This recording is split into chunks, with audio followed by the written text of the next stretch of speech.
Hello everyone, welcome to Success with Rai Academy. 9 June 2022 के important current affair questions को आज की इस वीडियो में हम डिस्कस करेंगे, उन सभी पॉइंट्स के साथ जो एग्ज़ाम के लिए इम्पॉर्टेंट है। हर क्वेश्चन के साथ आपको इम्पॉर्टेंट फैक्ट्स भी बताए जाएंगे। अगर आप चाहें तो उसे नोट कर सकते हैं और इस वीडियो का पीडीएफ लिंक आपको हमारे Telegram channel Success with Rai Academy से मिल जाएगा। आप उसे वहाँ से डाउनलोड कर सकते हैं। तो चलिए अब आज के इस वीडियो को स्टार्ट करते हैं। तो सबसे पहला क्वेश्चन है हमारा कि प्रधानमंत्री नरेंद्र मोदी ने आज़ादी के अमृत महोत्सव पर कितने सिक्कों की श्रृंखला जारी करी है। आपको पता होगा कि भारत इस वर्ष आज़ादी का अमृत महोत्सव मना रहा है और उसी श्रृंखला में प्रधानमंत्री नरेंद्र मोदी द्वारा 5 सिक्कों की श्रृंखला जारी की गई है, जिसमें 1 रुपये, 2 रुपये, 5 रुपये, 10 रुपये और 20 रुपये के सिक्के जारी किए गए हैं। जो ये सिक्के हैं वो स्मारक सिक्के नहीं हैं और प्रचलन का हिस्सा होंगे, यानी कि उसे प्रचलन में लाया जाएगा, यानी कि हम और आप उसे यूज़ कर सकेंगे। सिक्कों की ये नई श्रृंखला लोगों को अमृत काल के लक्ष्य की याद दिलाएगी और लोगों के देश के विकास की दिशा में भी काम करने के लिए प्रेरित करेगा। और ये जितने भी सिक्के डिज़ाइन किए गए हैं ये दिव्यांगों के लिए और जो दृष्टिबाधित हैं उनके लिए भी बहुत ही आसान होगा इसे यूज़ करना। यानी कि जो आकृतियां होंगी या फिर जो जैसे कि 1 रुपये है तो जो एक अंक है वो उभरा हुआ होगा। चलिए नेक्स्ट क्वेश्चन, शीतल षष्ठी पर्व कहाँ मनाया जा रहा है। इसका राइट आंसर होगा फर्स्ट ऑप्शन, उड़ीसा। शीतल षष्ठी एक पवित्र हिंदू त्यौहार है जो उड़ीसा में मनाया जा रहा है। सप्ताह भर चलने वाले इस विशेष त्यौहार में भगवान शिव और देवी पार्वती के विवाह पर प्रकाश डाला गया है। हिंदू कैलेंडर के अनुसार शीतल षष्ठी ज्येष्ठ महीने के छठे दिन शुक्ल पक्ष के दौरान मनाई जाती है। तो आपसे ये पूछा जा सकता है कि शीतल षष्ठी व्रत पर्व कहाँ मनाया गया। पश्चिम बंगाल में, अच्छा सॉरी उड़ीसा में। अब उड़ीसा के बारे में जान लीजिए, क्योंकि ये क्वेश्चन के इंपॉर्टेंट फैक्ट्स का हिस्सा होता है। क्योंकि वनडे एग्जाम में आपसे या तो कैपिटल पूछ सकता है या फिर मुख्यमंत्री या फिर राज्यपाल। तो उड़ीसा की जो कैपिटल है वो है भुवनेश्वर। यहाँ के जो राज्यपाल हैं वो हैं गणेशी लाल और यहाँ के मुख्यमंत्री हैं नवीन पटनायक। नेक्स्ट क्वेश्चन, भ्रष्टाचार को रोकने के लिए जो एक ऐप है 1400 वो किस राज्य सरकार द्वारा लॉन्च किया गया है। ये किया गया है आंध्र प्रदेश द्वारा। देखिए, आंध्र प्रदेश के मुख्यमंत्री जगमोहन रेड्डी ने 14400 ऐप लॉन्च किया है। इस ऐप को एंटी करप्शन ब्यूरो ने डेवलप किया है। इस ऐप को लोगों के लिए राज्य में अधिकारियों के खिलाफ भ्रष्टाचार से संबंधित शिकायतें दर्ज करने के लिए अनुकूलित किया गया है। इस ऐप का उद्देश्य अदालत के समक्ष पेश करने के लिए फुल प्रूफ सबूत सुनिश्चित करना भी है। एक टोल फ्री नंबर भी जारी किया गया है जिसके माध्यम से शिकायत की जा सकती है और वो टोल फ्री नंबर यही है। चलिए अब आंध्र प्रदेश के बारे में जान लीजिए। आंध्र प्रदेश के जो राज्यपाल हैं वो हैं विश्वभूषण हरिश्चंद्र और यहाँ के मुख्यमंत्री आपको पता चल गए जगमोहन रेड्डी और जो यहाँ की कैपिटल है वो है हैदराबाद। चलिए नेक्स्ट क्वेश्चन, यहाँ पर होगा नाल्या किरण कौशल कार्यक्रम किस राज्य सरकार द्वारा शुरू किया गया है। इसका राइट आंसर होगा फोर्थ ऑप्शन, तमिलनाडु। तमिलनाडु सरकार ने हाल ही में नॉन मधुलवन यानी कि मैं पहला हूं, जिसका हिंदी अर्थ होता है मैं पहला हूं, लॉन्च किया है। इस कार्यक्रम के तहत तमिलनाडु सरकार में अब नाल्या थिरन यानी कि कल की क्षमता लॉन्च की गई है। इस कार्यक्रम में 50,000 कॉलेज के छात्र कंप्यूटर विज्ञान, इलेक्ट्रॉनिक्स और आईटी डोमेन के ज्ञान के साथ प्रशिक्षण देंगे। उन्हें औद्योगिकियों का उपयोग करके समस्या समाधान पर कौशल प्रदान करेंगे। तमिलनाडु सरकार ने उद्योग को कुशल छात्र प्राप्त करने में मदद करने के लिए नाल्या थिरन कार्यक्रम बनाया है। चलिए अब तमिलनाडु के बारे में जानते हैं। तमिलनाडु की कैपिटल चेन्नई, यहाँ के मुख्यमंत्री के स्टालिन और राज्यपाल एन रवि।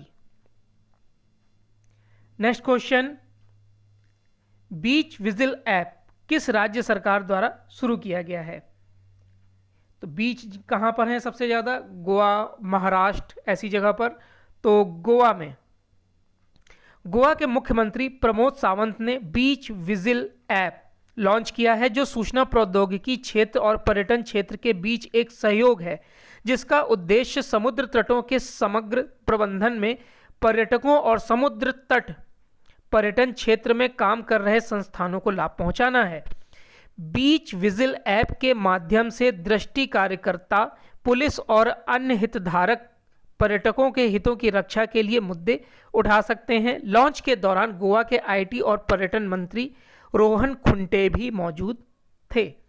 अब यहां पर हम जानते हैं गोवा के बारे में। गोवा के राज्यपाल हैं पीएस श्रीधरन पिल्लई। यहाँ के मुख्यमंत्री प्रमोद सावंत, आपको पता चल गया। यहाँ की कैपिटल है पणजी। चलिए नेक्स्ट क्वेश्चन, आलोक कुमार चौधरी किस बैंक के एमडी चुने गए हैं? Right answer SBI. Alok Kumar Chaudhary ने भारतीय स्टेट बैंक के नए प्रबंध निदेशक के रूप में कार्यभार संभाल लिया है। उनकी नियुक्ति 31 मई 2022 को अश्विनी भाटिया के प्रबंध निदेशक के रूप में सेवानिवृत्त होने के मद्देनजर हुई है। चौधरी पहले बैंक में उप प्रबंध निदेशक थे। नए एमडी के रूप में वह खुदरा व्यापार और संचालन को संभालेंगे। अब एसबीआई के बारे में जान लीजिए कि इसकी स्थापना 1 जुलाई 1955 को की गई थी। इसका हेडक्वार्टर मुंबई में है और इसके जो अध्यक्ष हैं वो हैं दिनेश कुमार खारा। नेक्स्ट क्वेश्चन, अंतर्राष्ट्रीय एल्युमिनियम संस्था के नए अध्यक्ष कौन बने हैं? सेकंड ऑप्शन सतीश पाई। वैश्विक प्राथमिक एल्युमिनियम उद्योग का प्रतिनिधित्व करने वाली एकमात्र संस्था इंटरनेशनल एल्युमिनियम इंस्टीट्यूट यानी कि IAI ने सतीश पाई को अपना नया अध्यक्ष नियुक्त किया है। यह हिंडाल्को इंडस्ट्री के प्रबंध निदेशक हैं, जो दुनिया के सबसे बड़े एल्युमिनियम उत्पादकों में से एक है। इससे पहले वाइस चेयरमैन के रूप में कार्य करते हुए वह अल्को कॉरपोरेशन के मुख्य नवाचार अधिकारी बेन कन्हर्स का स्थान लेंगे। चलिए नेक्स्ट क्वेश्चन पर आते हैं। आरबीआई की मौद्रिक नीति पेश हुई है, उसमें आरबीआई द्वारा रेपो रेट कितना प्रतिशत कर दिया गया है? 0.50 आधार अंक की बढ़ोतरी के साथ 4.9% कर दिया गया है, यानी कि चौथा ऑप्शन। आरबीआई के गवर्नर शक्तिकांत दास के नेतृत्व वाली 6 सदस्यीय मौद्रिक नीति समिति ने सर्वसम्मति से रेपो दर को 50 आधार अंकों से बढ़ाकर 4.90% करने के लिए मतदान किया है। मौद्रिक नीति समिति ने बढ़ी हुई मुद्रास्फीति से निपटने के लिए रेपो दर बढ़ा दिया है। स्थायी जमा सुविधा और सीमांत स्थायी सुविधा दरों में भी 50 आधार अंकों की वृद्धि की गई है। स्थायी जमा सुविधा दर अब 4.65% हो गई है। रेपो रेट क्या होता है आपको मॉर्निंग में जब न्यूज़पेपर का डिस्कशन कराया गया है उसमें विस्तार से बताया गया है, तो आप उसे देख सकते हैं। नेक्स्ट क्वेश्चन है, विश्व बैंक ने भारत के सकल घरेलू उत्पाद का अनुमान घटाकर कितने प्रतिशत कर दिया है? Third option 7.5%। विश्व बैंक ने चालू वित्त वर्ष के लिए भारत के विकास के अनुमान को घटाकर 7.5% कर दिया है, जो इसके पिछले 8.7% के अनुमान से 1.2% अंक कम है।